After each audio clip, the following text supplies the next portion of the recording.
warahmatullahi wabarakatuh. Selamat pagi adik-adik semua. Oke, gimana kabarnya? Alhamdulillah baik ya. Alhamdulillah, meskipun dalam keadaan pandemi kita masih bisa berkumpul bersama dengan keadaan sehat walafiat, panjang umur, masih bisa bersilaturahim bersama teman-teman semua ya. Oke, sebelumnya sudah pada kenal sama saya? Belum? Oke, kalau belum kita perkenalan dulu ya. Perkenalkan, nama ibu adalah Bu Alvina Usriasani, bisa dipanggil Bu Vina ya. Saya dari Penyuluh Agama Universitas Islam Negeri Wali Songo Semarang. Nah, di sini saya akan memberikan penyuluhan mengenai zakat. Tidak asing ya adik-adik ya, apa itu zakat ya? Oke, karena di sekolahan juga sudah diajarkan oleh Bapak Ibu guru. Jadi saya akan menjelaskan, mengulas sedikit mengenai apa itu zakat. Nah, sebelum saya memberikan penjelasan mengenai zakat, mari kita bernyanyi terlebih dahulu ya, biar pada semangat, biar tidak lesu ya. Tapi ini nyanyinya nyanyi religi aja ya, selawatan ya, biar mendapatkan berkah, mendapatkan syafaat Allah Subhanahu wa Ta'ala. Oke, bersama-sama. Allahumma sholli ala sayyidina Muhammadin tibbil qulubi wa dawaiha wa afiyatin abdani wa shifaiha wa nuril absari wa niyaiha wa ala alihi wa sahbihi wa sallim. Yuk sekali lagi. Allahumma sholli ala sayyidina Muhammadin tibbil qulubi wa dawaiha wa afiyati abdani wa shifaiha wa nuril absari wa diyaiha wa ala alihi wa sahbihi wa sallim. Oke, alhamdulillahirrahmanirrahim. Sudah pada semangat ya. Oke, semoga dengan adanya kita menyanyikan sholawat religi, kita mendapatkan syafaat, kita mendapatkan berkah oleh Allah Subhanahu wa Ta'ala, dan penyuluhan pagi ini bisa berjalan dengan lancar ya. Oke, sebelum kita masuk ke pembahasan mengenai zakat, Ibu memiliki slogan mengenai zakat. Jadi ketika Ibu bilang mari tunaikan zakat, tadi adik-adik jawabnya insya Allah hidup menjadi berkah. Begitu ya? Oke, 1, 2, 3. Mari tunaikan zakat, insya Allah hidup kita menjadi berkah. Alhamdulillah. Nah, itu adalah slogan zakat supaya adik-adiknya bisa bersemangat kembali. Nah, sebelum masuk ke penjelasan materi, saya akan memberikan sedikit pengantar kepada adik-adik semua. Nah, jadi zakat ini merupakan ibadah wajib bagi umat muslim. Kewajiban ini tuh tertera di dalam Al-Quran. Nah, zakat ini termasuk dalam rukun Islam. Ada yang tahu rukun Islam yang keberapa? Ya betul, jadi rukun Islam yang keempat ya, dan menjadi salah satu unsur pokok bagi tegaknya syariat Islam. Nah, menunaikan ibadah zakat ini adalah kegiatan yang wajib dilakukan bagi setiap muslim yang telah memenuhi syarat-syarat tertentu. Nah, itu ya adik-adik ya pengantar sebelum memasuki penjelasan mengenai pengertian zakat, manfaat zakat, diberikan kepada siapa sih zakat itu. Nah, selanjutnya saya akan menjelaskan mengenai pengertian zakat kepada adik-adik semua. Ada yang tahu? Apa itu zakat? Nah, pasti nggak asing ya. Di sekolahan juga sudah diajarkan oleh bapak, oleh ibu guru mengenai zakat ya. Nah, jadi zakat ini adalah berasal dari bahasa Arab yaitu zakah ya, yang artinya bersih, suci, subur, berkat dan berkembang. Jadi itu tadi adalah menurut bahasa. Sedangkan menurut istilah, zakat ini adalah sejumlah harta yang wajib dikeluarkan oleh umat muslim dan diberikan kepada golongan yang berhak menerimanya, yaitu sesuai apa? Sesuai dengan syariat yang telah ditetapkan. Begitu ya adik-adik. Oke.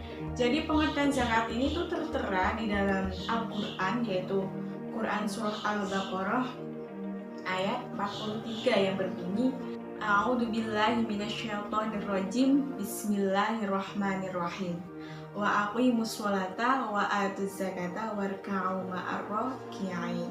Jadi artinya itu, dan dirikanlah sholat, tunaikanlah zakat, dan rukuklah beserta orang-orang yang rukuk. Itu ya adik-adik semua. Jadi penjelasan ayat di atas itu menjelaskan bahwa mereka yang beragama Islam lalu mengerjakan sholat secara benar. Nah, selanjutnya ada hukum zakat. Apakah adik-adik udah pada mengerti bagaimana sih hukum zakat itu? Belum? Oke. Jadi zakat ini kan merupakan bentuk ibadah seperti kayak sholat, puasa, dan masih banyak yang lainnya. Nah, yang telah diatur berdasarkan Al-Quran dan As-Sunnah. Nah, ibadah zakat ini termasuk dalam rukun Islam yang keempat, tadi sudah saya jelaskan di awal ya, dan menjadi salah satu unsur penting dalam syariat Islam. Nah, oleh karena itu hukum membayarkan zakat di sini adalah wajib bagi setiap muslim yang mereka itu telah memenuhi syarat-syarat zakat.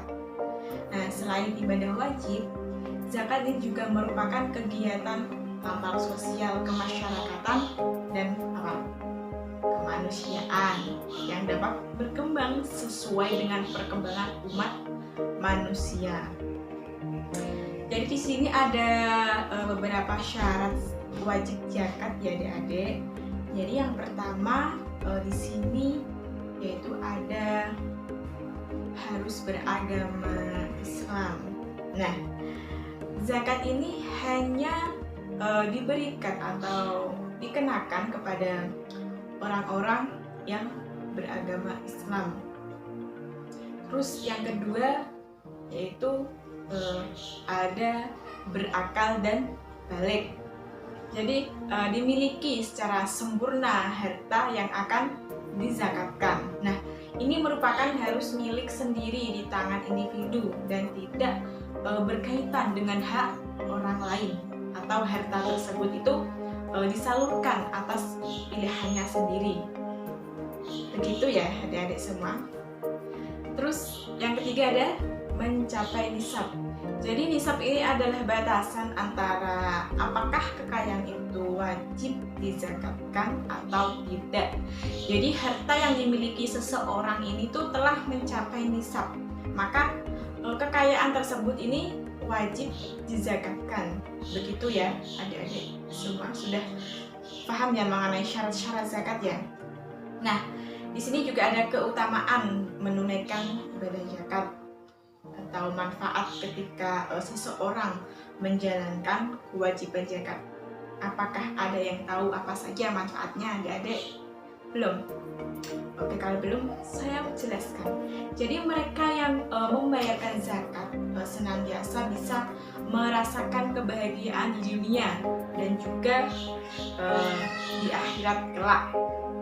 Terus ada seseorang yang menunaikan zakat, ini juga bisa untuk mendekatkan diri kita kepada Allah Subhanahu wa Ta'ala dan bisa meningkatkan keimanan dan ketaatan kepada Allah Subhanahu wa Ta'ala. Terus ada apa lagi? Mendapatkan pahala yang besar. Nah, ini seperti yang tersirat di dalam Quran surah Al-Baqarah ayat 276. A'udzubillahi minasyaitonirrajim. Bismillahirrahmanirrahim. Yamhaqullahu riba wa yurhis shadaqah. Nah, yang artinya Allah ini memusnahkan riba dan menyuburkan sedekah. Jadi Allah ini akan menghapus segala dosa yang dimiliki oleh seseorang yang membayar zakat tadi. Nah, begitu ya adik-adik semua.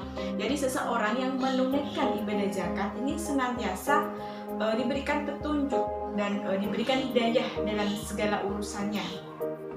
Terus harta yang dimiliki ini juga menjadi berkah serta bisa berkembang semakin baik dan banyak. Gitu adik-adik semua, itu manfaat mengenai ibadah zakat. Kemudian di sini ada jenis-jenis zakat. Jadi dalam Islam ini terdapat beberapa jenis zakat ya yang perlu ditunaikan oleh umat muslim. Nah, setiap jenis zakat ini memiliki ketentuan serta nisabnya masing-masing. Gimana adik-adik, ada yang mau ditanyakan sebelum saya jelaskan mengenai jenis-jenis zakat? Ada. Oke, kita lanjut lagi ya.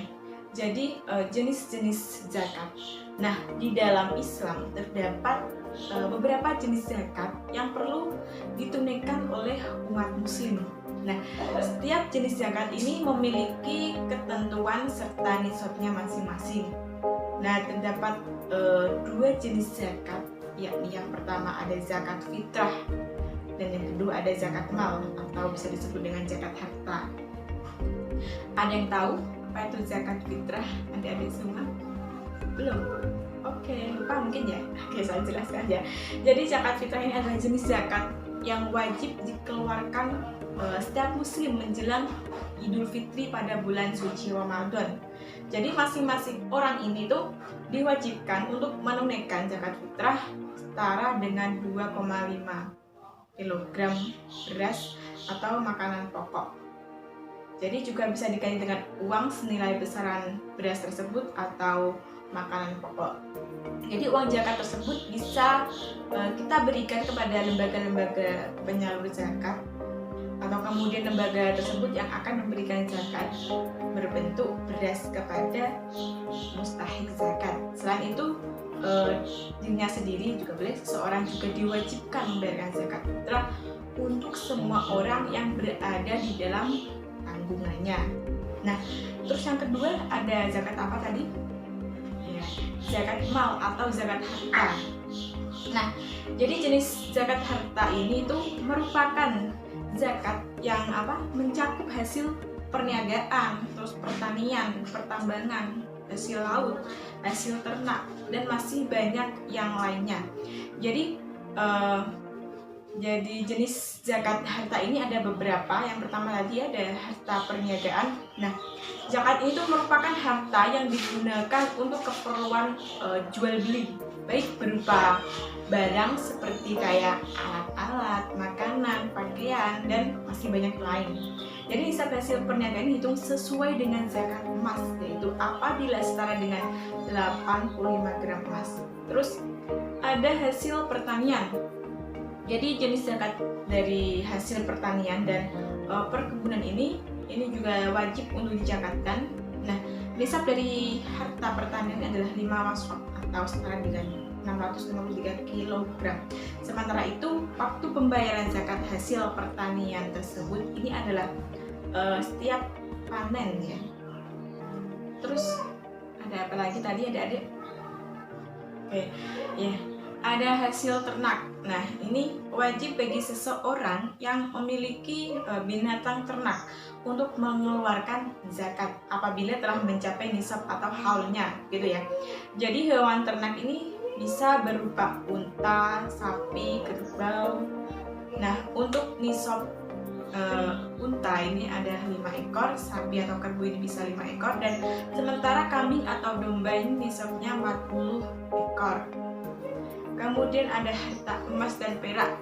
Nah, untuk menzakatkan harta emas dan perak ini diterangkan dalam sebuah hadis yang diriwayatkan oleh Ali bin Abi Thalib radhiyallahu anhu yang menjelaskan, yaitu bila engkau memiliki 200 dirham dan telah berlalu 1 tahun atau sejak memilikinya, maka padanya engkau dikenai zakat sebesar 5 dirham dan engkau tidak berkewajiban membayar zakat sedikit pun Nah, maksudnya zakat emas hingga engkau memiliki 20 dinar. Bila engkau telah memiliki 20 dinar dan telah berlalu 1 tahun atau sejak memilikinya, maka padanya engkau dikenai zakat setengah dinar, dan setiap kelebihan dari nisab itu maka zakatnya disesuaikan dengan hitungan tersebut. Jadi begitu ya. Terus kemudian ada ada apa? Syarat wajib zakat untuk emas. Nah, di sini ketika sudah mencapai 85 gram atau 20 dinar dan telah dimiliki selama 1 tahun atau lebih, sementara nisab dari perak di sini tuh 600 gram atau 200 dirham dan telah mencapai haul atau 1 tahun. Terus selanjutnya kepada siapa saja sih zakat itu diberikan? Ada yang tahu adik-adik semua siapa saja yang berhak menerima zakat? Lupa? Oke, kalau lupa saya jelaskan ya. Ya, jadi orang yang berhak menerima zakat di sini dalam Islam ini ada 8 golongan. Siapa saja 8 golongan tersebut? Nah, yang pertama yaitu ada fakir. Jadi fakir ini adalah golongan orang yang hampir tidak memiliki apapun sehingga dia itu tidak mampu untuk memenuhi kebutuhan pokok hidupnya. Terus yang kedua ada miskin. Jadi golongan orang miskin ini adalah golongan orang yang memiliki sedikit harta, tapi dia tidak bisa mencukupi kebutuhan dasar untuk hidupnya. Begitu. Terus yang ketiga ada apa? Amil. Nah, jadi golongan amil ini adalah orang yang mengumpulkan dan membagikan zakat tersebut. Terus yang keempat ada mu'alaf. Jadi orang yang baru masuk Islam atau baru memeluk agama Islam dan memerlukan bantuan untuk menyesuaikan dirinya dengan keadaan yang baru. Terus yang kelima ada apa lagi? Ya, hamba sahaya. Jadi orang yang ingin memerdekakan dirinya, gitu ya. Terus yang keenam ada gharim. Nah, jadi orang gharim ini adalah orang yang berutang untuk memenuhi kebutuhannya dengan catatan bahwa kebutuhan tersebut adalah halal. Akan tetapi tidak sanggup untuk membayar hutangnya. Begitu adik-adik semua. Terus ada lagi yang ketujuh ada apa? Fisabilillah. Jadi fisabilillah adalah orang-orang yang berjuang di jalan Allah Subhanahu wa taala. Terus yang terakhir yang kedelapan apa? Ya, Ibnu Sabil. Jadi golongan Ibnu Sabil adalah orang yang kehabisan biaya dalam perjalanannya dalam ketaatan Allah Subhanahu wa taala. Jadi itu adalah 8 golongan orang yang berhak menerima zakat, ya. Dan dengan memenuhi kewajiban sebagai umat muslim untuk membayar zakat tersebut, tentu saja ada banyak kebaikan yang bisa kita dapat. Nah, apa saja sih kebaikan yang kita dapat selama kita memberikan zakat kepada orang-orang yang tidak mampu, gitu ya? Apa saja, ada yang tahu? Apa saja? Ya, yang pertama bisa untuk mempererat tali persaudaraan antara masyarakat yang kekurangan dengan yang berkecukupan. Ini adanya hubungan gitu ya, biar ada hubungan antara orang yang kekurangan dan orang yang berkecukupan. Terus ada apa lagi? Ya, bisa untuk mengusir perilaku yang buruk pada seseorang. Terus ya, sebagai pembersih harta dan bisa menjaga seseorang dari ketamakan harta. Terus ada apa lagi adik-adik? Ya, ada rasa syukur atas nikmat Allah yang telah diberikan kepadamu untuk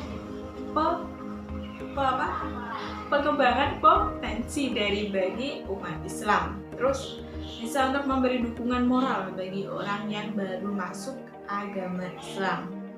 Nah, Jadi itu adalah penjelasan mengenai zakat ya adik-adik. Jadi udah saja mengenai pengertiannya, ada manfaatnya, ada syaratnya, ada 8 golongan orang yang berhak menerima zakat. Apakah sudah pada paham adik-adik semua? Kalau belum bisa untuk ditanyakan. Gimana? Sudah paham semua? Sudah? Oke, alhamdulillah kalau sudah paham. Oke, sebelum saya tutup penyuluhan pagi hari ini, saya mau mengetes kembali apakah masih ingat slogan yang Ibu sampaikan pas awal tadi. Oke, saya tes ya. Mari tunaikan zakat, insya Allah hidup kita menjadi berkah. Dia masih pada ingat, alhamdulillah. Oke, terima kasih perhatian adik-adik pada hari ini. Semoga bermanfaat bagi kita semua dan semoga kita bisa dipertemukan kembali di lain waktu ya adik-adik semua. Terima kasih. Wassalamualaikum warahmatullahi wabarakatuh.